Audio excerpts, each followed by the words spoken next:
Ladies and gentlemen, welcome to Chanel Jasmine, the best novel Chanel for romantic stories. Hai guys, selamat datang di channel Jasmine, channel terbaik untuk menyimak novel-novel romantis.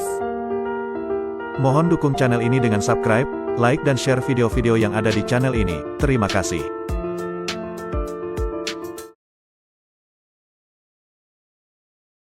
Kaisar Dewa Agung Seni Bela Diri Bab 1210. Situasi di medan perang berubah begitu cepat dan kompleks, dan karena jebakan yang dirancang dengan cermat, Luo Xiu pun akhirnya terperangkap di dalam formasi darah pembunuh iblis. Celaka, teriak penguasa kota Dahuang, Huang Zentian, begitu ia kehilangan jejak aura Luo Xiu dari pengamatannya. Tuan kota, ada apa? Tanya enam Suprim yang duduk bersamanya dengan ekspresi terkejut dan bingung. Luo Xiu dijebak, kita harus segera menyelamatkannya. Jawabnya dengan suara berat, lalu seketika berubah menjadi cahaya dan menerobos langsung ke medan perang tanpa ragu. Selama ini, perang antara kedua belah pihak memang lebih bersifat penjajakan, dan meski kadang para kaisar Dewa Sembilan Roda turun tangan, belum pernah terjadi pertempuran penuh. Namun kali ini, karena Luo Xiu terjebak, penguasa kota langsung memicu perang total. Jika para Suprim sudah turun tangan penuh, bukankah ini berarti perang sesungguhnya telah dimulai? Mereka berani memulai perang. Para Suprim di pihak lembah iblis langit, yang dipimpin oleh utusan berjubah putih, saling pandang dalam keheranan. Apakah ini karena orang itu? Utusan langsung teringat pada Luo Xiu. Meski ia belum mengetahui identitas sejati Luo Xiu, karena kekuatan dan potensinya yang mencolok, ia telah memerintahkan dua kaisar Dewa Delapan Roda tingkat akhir membawa formasi darah pembunuh iblis untuk memastikan kematian pria itu. Dan kini, segera setelah formasi diaktifkan, Suprim dari pihak kota Dahuang langsung bergerak dengan logika sederhana saja. Siapapun bisa menyimpulkan bahwa orang yang terjebak dalam formasi itu pasti memiliki identitas yang sangat penting. Kalau mereka begitu ingin menyelamatkannya, maka semakin besar alasan bagi kita untuk membunuhnya. Mata utusan memancarkan kilat dingin yang menusuk tulang. Serang, hadapi para Suprim dari pihak Huang. Lalu ia melangkah keluar dari lembah iblis langit dan mengangkat tangan untuk melancarkan teknik ilahi, Tanah Suci Suan Huang. Teknik ini bukan sekadar kemampuan biasa, melainkan juga merupakan formasi gabungan. Bersama 5 Suprim lain di bawah komandonya, mereka berhasil menghadang 7 Suprim dari kota Dahuang, termasuk Huang Zentian. Asal-usul ke-6 Suprim itu bukan dari Tanah Suci aliran iblis atau suku pembunuh darah, melainkan berasal dari dunia Linglong dan dunia Naga Taiksu. Bentuk formasi, teknik ilahi Dahuang, seru penguasa kota dengan marah. Bersamanya, para Suprim lain seperti penguasa Tianhuang segera membentuk segel dengan tangan mereka. Tubuh mereka memancarkan cahaya emas yang cemerlang, dan dalam sekejap, ketujuh Suprim berubah menjadi satu sosok raksasa yang seluruh tubuhnya terbuat dari kaca emas bersinar, setinggi 10.000 meter. Formasi ini, karena mampu memperkuat kekuatan para Suprim, jelas merupakan formasi tingkat atas. Begitu terbentuk, makhluk surgawi dari formasi Dahuang ini memiliki kekuatan sedemikian rupa hingga makhluk sekuat Suprim biasa pun hanya bisa lari menghindar. Sementara itu, formasi Tanah Suci Suan Huang membentuk dunia ilusi tersendiri, namun makhluk surgawi dari pihak Dahuang terus menghancurkan ruang waktu di dalam formasi tersebut, menerjang ke segala arah. Bunuh mereka semua, seru para Suprim, dan tentu saja para kaisar Dewa Sembilan Roda dari masing-masing pihak pun mulai turun ke medan perang. Tak hanya itu, dua senjata perang raksasa yaitu kota Dahuang dan lembah iblis langit akhirnya menunjukkan kekuatan sejati mereka. Boom, boom, boom, berkas-berkas cahaya raksasa melesat dari kota Dahuang, masing-masing mengandung energi penghancur mengerikan. Salah satunya bahkan langsung menghanguskan tubuh dan jiwa seorang kaisar Dewa Delapan Roda dari dunia Linglong sebelum ia sempat menyadari apa yang terjadi. Kota Dahuang, sejak awal memang dirancang sebagai artefak perang tingkat tinggi yang dibangun oleh klan Huang. Sementara itu, lembah iblis langit juga tidak kalah mengerikan. Kabut hitam yang menyelubungi lembah berubah menjadi tentakel gelap yang menjulur ke medan perang, dan siapapun yang tersentuh bisa kehilangan semua energi kehidupan dan esensi jiwanya. Meski berada dalam formasi darah pembunuh iblis, Luo Xiu masih bisa merasakan kabur apa yang sedang terjadi di luar, dan bahkan ia pun tak menyangka bahwa hanya karena ia terjebak, kedua pihak langsung terjerumus dalam perang besar. Seiring waktu berjalan, dari dalam formasi terdengar raungan panjang yang mengguncang langit, dan teknik ilahi yang sangat kuat menyelimuti seluruh medan perang yang membentang hingga jutaan mil. Langit berubah menjadi sangat gelap, dan kilatan guntur mulai menghujani langit auranya membuat setiap orang yang melihatnya merasa ngeri. Bencana guntur. Semua orang yang melihat langsung memahami situasinya, karena setiap dari mereka pernah melewati hukum bencana guntur. Namun sekarang, kemunculan bencana guntur di tengah medan perang menimbulkan pertanyaan, siapa yang hendak melewati bencana guntur? Bubar, seru utusan berjubah putih dengan wajah berubah pucat. Sekali bencana guntur muncul, maka wilayah yang diselubungi akan diserang tanpa pandang bulu.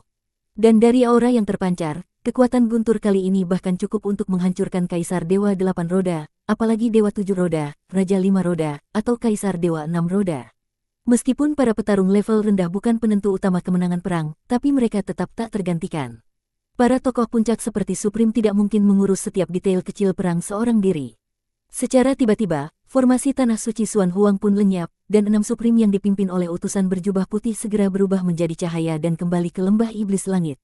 Dengan pertahanan sekuat lembah iblis, menghadapi serangan dari bencana guntur penghukum dosa bukanlah perkara sulit. Namun, meskipun utusan telah memerintahkan penarikan, datangnya bencana guntur jauh lebih cepat.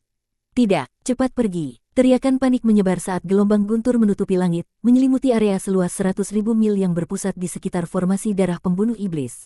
Di wilayah ini, mayoritas pasukan berasal dari tanah suci aliran iblis dan suku pembunuh darah. Dalam satu hentakan cahaya guntur, kerugian besar pun tak terelakkan. Bencana guntur penghukum. Apa yang terjadi ini? Kedua Kaisar Dewa 8 Roda yang mengendalikan formasi darah pembunuh iblis ternganga, menyadari bahwa formasi mereka telah menjadi target utama dari bencana guntur yang tiba-tiba muncul ini. Tak mungkin, dia bisa menembus batas kultivasi bahkan saat diserap oleh formasi ini. Mundur, kekuatan guntur ini terlalu besar. Kedua Kaisar Dewa itu hanya sempat menahan 2 gelombang guntur, wajah mereka pun langsung pucat, dan ketika mereka mundur, formasi pun runtuh seketika. Tanpa perlindungan formasi, bencana guntur langsung menghantam Luo Xiu tanpa ampun. Energi luar biasa mengguncang tubuhnya. Karena berhasil menembus penghalang tingkat besar, penyamaran Luo Xiu pun sirna, kembali ke bentuk aslinya. Cahaya yang menyelubungi tubuhnya pun tak lagi berupa api, melainkan cahaya abadi yang menyilaukan. Luo Xiu, itu dia. Kekuatan seperti ini, dia baru saja menembus ke tingkat dewa sejati. Utusan berjubah putih mengenalinya seketika, ini adalah orang yang telah diperintahkan langsung oleh pemimpin tertinggi untuk dibunuh tanpa ampun. Mati kau, tanpa ragu, sang utusan langsung menyerang, dan sebagai Supreme tingkat menengah, kekuatannya jauh melampaui utusan berjubah hitam yang pernah gagal membunuh Luo Xiu sebelumnya. Perbedaan antara Supreme awal dan menengah sangat besar, jauh lebih dari sekadar satu tingkat. Boom! Ledakan dahsyat menggema ketika serangan sang utusan berhasil dicegat oleh para Supreme dari pihak kota Dahuang. Bahkan suara pertempuran mereka tak mampu ditutupi oleh gelegar bencana guntur. Meski bencana guntur Luo Xiu hanya berada di tingkat dewa sejati, kekuatan bencana gunturnya sudah cukup untuk membunuh Kaisar Dewa 8 Roda, bahkan membuat Kaisar Dewa 9 Roda berhati-hati. Pada titik ini, hanya para Supreme yang berani tetap berada dalam jangkauan guntur. Luo Xiu, fokuslah menyelesaikan bencana guntur. Kami akan melindungimu. Suara penguasa kota Dahuang menggema di telinga Luo Xiu. Ketujuh Supreme pun segera membentuk formasi pelindung di sekelilingnya, menyebar di 7 penjuru, mengawasi pergerakan musuh dengan waspada. Terima kasih. Luo Xiu menangkupkan tangan, menyadari bahwa tanpa perlindungan mereka, ia pasti sudah mati di tangan Supreme musuh. Saat matanya melirik sosok wanita parubaya yang pernah memaksanya untuk menyerahkan menara Huang, ia sedikit merasa tidak enak hati. Namun wanita itu hanya mendengus pelan baginya, selama para leluhur telah memutuskan untuk melindungi Luo Xiu, maka semua urusan pribadi pun harus ditangguhkan. Boom, boom, boom. Guntur demi guntur menyambar Luo Xiu tanpa henti, kadang berubah menjadi naga jahat yang menelannya bulat-bulat, kadang jadi pedang dan pisau tajam yang menebas kepala dan tubuhnya hingga memercikkan api dan cahaya.